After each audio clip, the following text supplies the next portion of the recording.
میرے اور دوسرے انسانوں میں یہی فرق ہے کہ میں اللہ کا نبی، اللہ میری زبان کی حفاظت کرتا ہے، میری زبان سے غصے میں جو بات نکلتی ہے وہ بھی حق، میری زبان سے جب خوشی میں کوئی بات نکلتی ہے وہ بھی حق، میری زبان سے غمی میں کوئی بات نکلتی ہے وہ بھی حق، میری زبان سے خلوت میں جو بات نکلتی ہے وہ بھی حق، جلوت میں جو بات نکلتی ہے وہ بھی حق، میری زبان سے منبر پر جو بات نکلتی ہے وہ حق، میری زبان سے منبر کے نیچے اتر کر جو بات نکلتی ہے وہ حق، میری زبان سے جو بھی بات نکلتی ہے وہ حق نکلتی ہے، اس لیے کہ اللہ جل جلالہ وعم نوالہ میری زبان کی حفاظت فرماتے ہیں۔ تو یہ حق بولنے والی زبان کہہ رہی ہے۔ بہت میرے بھائیو لمحہ فکریہ ہے، ایک بہت اہم بات کی طرف آپ حضرات کو متوجہ کر رہا ہوں، غور فرمائیں۔ یہ سچی زبان، جس زبان سے کبھی بھی غلط بات نہیں نکل سکتی، یہ زبان یہ کہہ رہی ہے کہ کنت نہیتکم عن زیارت القبور الا فزوروها فانها تذکرکم الموت، تم قبرستان میں جایا کرو، اس لیے کہ جو شخص بھی قبرستان میں جائے گا اسے قبرستان میں جا کر اپنی موت یاد آئے گی، اور جب اسے اپنی موت یاد آئے گی تو اس کے دل میں دنیا کی رغبت کم ہو جائے گی۔ اللہ کے نبی کی بات سچی، اللہ کے نبی کی زبان سچی، جو کچھ وہ کہتے تھے وحی کے ذریعے کہتے تھے، وما ينطق عن الهوى ان هو الا وحی یوحى۔ میرے بھائیو جو لمحہ فکریہ میرے اور آپ کے لیے ہے وہ یہ ہے کہ اللہ کا نبی تو یہ کہہ رہا ہو کہ تم قبرستان میں جاؤ، اس سے کہ قبرستان کی زیارت کی برکت سے تمہیں تمہاری موت یاد آئے گی، تمہیں آخرت یاد آئے گی، اور تمہیں دنیا سے بے رغبتی پیدا ہوگی۔ نبی کی سچی زبان تو یہ کہہ رہی ہو، مگر ہم اپنے دلوں کو پاتے ہیں کہ قبرستان میں جاتے ہمیں اپنی موت یاد نہیں آتی، ہم قبروں کو دیکھتے ہمیں اپنی موت یاد نہیں آتی، ہمیں قبرستان میں جاتے ہیں دنیا سے بے رغبتی نہیں ہوتی، ایک لمحے کے لیے بھی یہ خیال نہیں آتا کہ اب ذرا دکان کے معاملے میں احتیاط کرنا چاہیے، فیکٹری کے معاملے میں احتیاط کرنا چاہیے، اور کچھ آخرت کی بھی فکر کرنی چاہیے، مجھے بھی ایک دن آ کر کے یہاں سونا ہے۔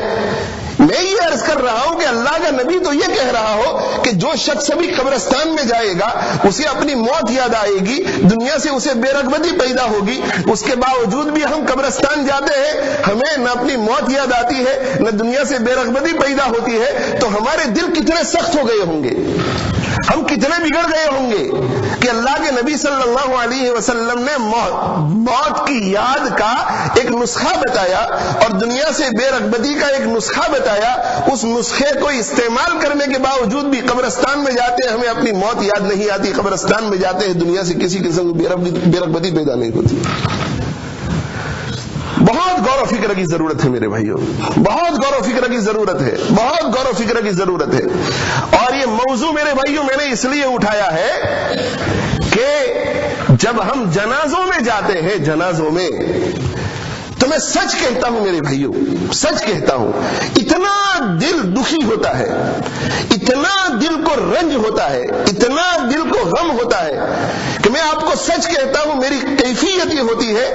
کہ مرنے والے کے مرنے کا مجھے اتنا غم نہیں ہوتا جتنا لوگوں کے قبرستان میں جانے کے بعد بھی الیک سلیک اور دنیا کی گفتگو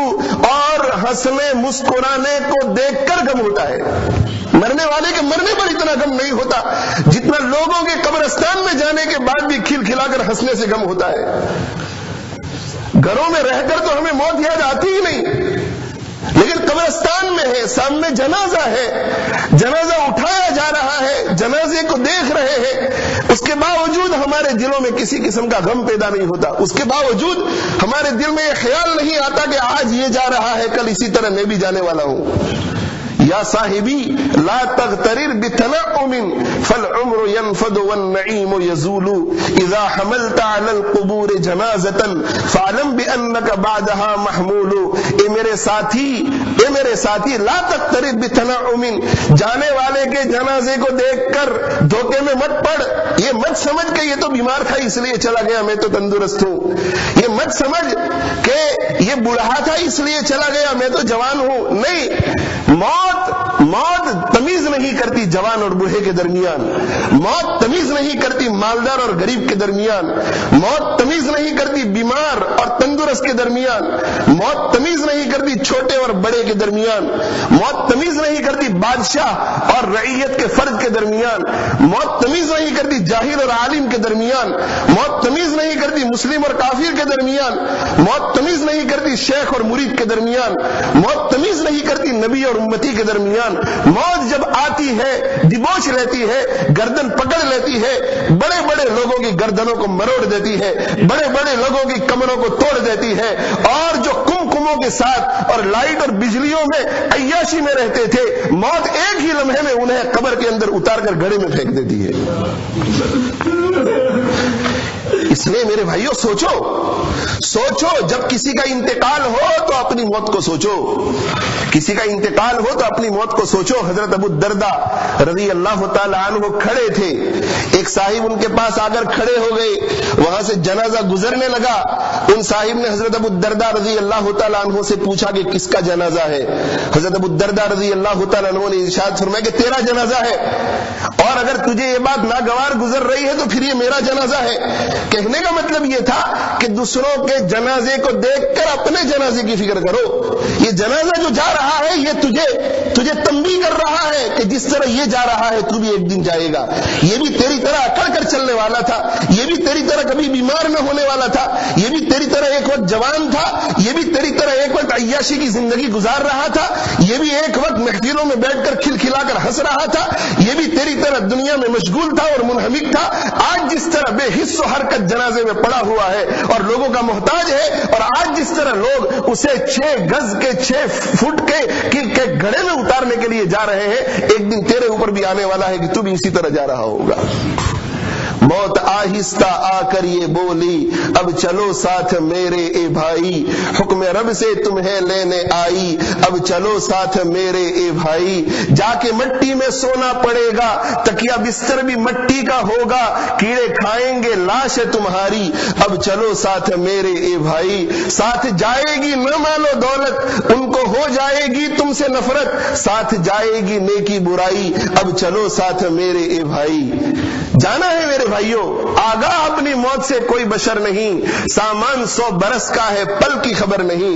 آگاہ اپنی موت سے کوئی بشر نہیں، کسی کو پتا نہیں ہے کہ موت کس وقت آنے والی ہے، موت یقینی مگر موت کا ٹائم کسی کو پتا نہیں، آگاہ اپنی موت سے کوئی بشر نہیں، کسی کو پتا نہیں کہ موت کب آنے والی ہے۔ سامان 100 برس کا ہے، 100 برس کا سامان اکٹھا کر رکھا ہے، ارے اتنا اکٹھا کر رکھا ہے کہ دین کے بارے میں کچھ کہتے ہیں تو سننے میں یہ آتا ہے کہ مولوی صاحب اتنا اللہ نے دے رکھا ہے کہ میری تو 7 پیڑھیاں کھائے گی۔ آپ کس عذاب کی بات کر رہے ہیں اور اللہ کی کس پکڑ کی بات کر رہے ہیں؟ 7 پیڑھیاں کھا سکے اتنا مال جمع کر رکھا ہے، مگر میرے بھائی جب وہ آئے گا اپنے وقت مقررہ پر نہ 1 سیکنڈ تمہیں مہلت دے گا، وہ روح نکال کر اللہ کے دربار میں تمہیں کھڑا کر دے گا۔ تو میں یہ عرض کر رہا تھا کہ ہمارا حال کچھ عجیب سا ہے کہ قبرستان میں جاتے ہیں وہاں بھی ہمیں موت یاد نہیں آتی، قبرستان میں جاتے ہیں مردے کو دیکھتے پھر بھی ہمیں اپنی موت یاد نہیں آتی، جنازے کو اٹھاتے ہیں پھر بھی ہمیں اپنی موت یاد نہیں آتی، قبر کے پاس کھڑے ہیں پھر بھی ہمیں اپنی موت یاد نہیں آتی، مردے کو قبر میں اتارتے ہیں پھر بھی ہمیں اپنی موت یاد نہیں آتی، مٹی ڈالتے ہیں، منہا خلقناکم، اسی سے ہم نے تمہیں پیدا کیا، وفیہا نعیدکم، اسی میں ہم تمہیں دوبارہ لے جائیں گے، ومنہا نخرجکم تارۃ اخری، اسی سے قیامت کے دن دوبارہ کھڑا کر کے ہمارے دربار میں لائیں گے۔ یہ پڑھتے ہیں، مٹی ڈالتے ہیں، مگر ہمیں اپنی موت یاد نہیں آتی۔ دائیں طرف دیکھتے ہیں قبریں، بائیں طرف دیکھتے ہیں قبریں، آگے دیکھتے ہیں قبریں، پیچھے دیکھتے ہیں قبریں، مگر ہمیں اپنی موت یاد نہیں آتی۔ دیکھتے ہیں کہ اکڑ کر چلنے والا آج کیڑوں کی غذا بن چکا ہے، دیکھتے ہیں کہ تکبر کی زندگی گزارنے والا آج اندر قبر میں سڑ رہا ہے، دیکھتے ہیں کہ یہاں غریب اور امیر دونوں برابر، یہاں بڑا اور چھوٹا دونوں برابر، یہاں بادشاہ اور رعیت کا فرد دونوں برابر، یہاں سب برابر، سب برابر، اندر وہی کام آئے گی چیز جو اس نے اللہ جل جلالہ وعم نوادہ کی رضا کے لیے آگے بھیجی ہوگی۔ ان سب کے باوجود میرے بھائیوں ہمارے دل اتنے زیادہ سخت ہو گئے ہیں کہ قبرستان میں 1 گھنٹہ گزارنے کے باوجود بھی ہمارے دل پر یہ خیال دستک نہیں دیتا کہ ایک وقت آنے والا ہے, میری بھی نماز جنازہ پڑھی جائے گی, مجھے بھی قبر میں اتارا جائے گا, مجھے بھی ٹنوں مٹی میرے اوپر ڈال کر لوگ گھروں کی طرف رخصت ہو جائیں گے, تنہا چھوڑ دیں گے, اور میں اور فرشتے اکیلے رہ جائیں گے. مجھ سے سوال کیا جائے گا, اللہ تعالیٰ زندگی کے ایک ایک سیکنڈ کا حساب لے گا. اگر میری اچھائی نہیں ہے, برائی ہی برائی ہے, میرے اوپر سانپ مسلط کیا جائے گا, آگ مسلط کی جائے گی, مجھے دونوں طرف سے قبر بھینچے گی, یہاں تک کہ میری بائیں طرف کی پسلیاں دائیں طرف کی پسلیوں میں گھس جائے گی, میرے اوپر عذاب مسلط کیا جائے گا, جہنم کی کھڑکی کھول دی جائے گی, وہاں سے لو کی طرح گرم گرم ہوا آتی رہے گی, اور یہ قیامت تک سلسلہ چلتا رہے گا. ایک لمحے کے لیے یہ خیال نہیں آتا کہ اس کے لیے میں کیا کر رہا ہوں, اب تک میری زندگی کیسی رہی ہے, مستقبل میں میری زندگی کیسی رہنی چاہیے. اللہ سے توبہ کرے, استغفار کرے. کچھ نہیں میرے بھائیوں, قبرستان جاتے ہیں ایک رسم کے طور پر جاتے ہیں, قبرستان جاتے ہیں منہ دکھانے کے لیے جاتے ہیں, قبرستان جاتے ہیں صرف اس لیے جاتے ہیں کہ اس میں ہمیں جانا پڑتا ہے, ورنہ جہاں تعلقات نہیں ہوتے وہاں فارغ ہونے کے باوجود بھی آدمی قبرستان میں جانے کے لیے تیار نہیں ہوتا. اس لیے میرے بھائیوں اس کی طرف ذرا توجہ کرو. قبرستان میں جانے کا ہمارے محبوب نے حکم فرمایا ہے. کیوں؟ جاؤ قبرستان فإنها تذکرکم الموت, اس لیے کہ قبرستان میں جانا تمہیں تمہاری موت یاد دلائے گا. اگر قبرستان میں جانے کے باوجود بھی ہمیں ہماری اپنی موت یاد نہ آئے تو سمجھو کہ کچھ گڑبڑ. اور وَتُزَهِدُكُمُ الدُّنْيَا, قبرستان میں جاؤ گے تو دنیا سے بے رغبتی پیدا ہوگی. اگر دنیا سے بے رغبتی پیدا نہ ہو تو سمجھو کہ گڑبڑ. ہمارے دل سخت اس لیے کہ ٹی وی پہ بیٹھتے ہیں, فلم پہ بیٹھتے ہیں, ویڈیو پہ بیٹھتے ہیں, سنیما میں جاتے ہیں, کلبوں میں جاتے ہیں, میوزک سنتے ہیں, گانا بجانا سنتے ہیں, قوالی سنتے ہیں, اور غیبت کی محفلیں, تہمت کی محفلیں, شراب کی محفلیں, ڈرگ کی محفلیں, پتہ نہیں کیا کیا ہوتا ہے. ان سب بری صحبتوں کی وجہ سے دل پر تہ کے تہ جم گئے ہیں گناہوں کی آلودگی کے. اس وجہ سے دل ایسا سخت ہو گیا ہے کہ بڑے سے بڑا واقعہ بھی ہمارے سامنے آ جائے دل پر اثر نہیں کرتا. اس لیے مسجدوں میں آؤ, نمازیں پڑھو, تعلیموں میں بیٹھو, علماء کی صحبت اختیار کرو, اپنا وقت دینی تحریکات میں لگاؤ, گھروں کو چھوڑو, نکلو باہر, اور اللہ جل جلالہ وعظم نوازہ کی بڑائی کو سنو, اللہ تعالیٰ کے پیغمبر صلی اللہ علیہ وسلم کی باتوں کو سنو, اللہ کے فرمان کی باتوں کو سنو, اور میرے بھائیوں قبر کو سنو, حشر کو سنو, جنت کو سنو, جہنم کو سنو, تاکہ ان اعمال کی برکت سے دل کے اوپر سے تہ جو جم گیا ہے وہ آہستہ آہستہ اترتا جائے, اور پھر دل اس قابل ہو جائے کہ جب اس کے سامنے قبر رکھی جائے تو نرم پڑ جائے, اس کے سامنے جب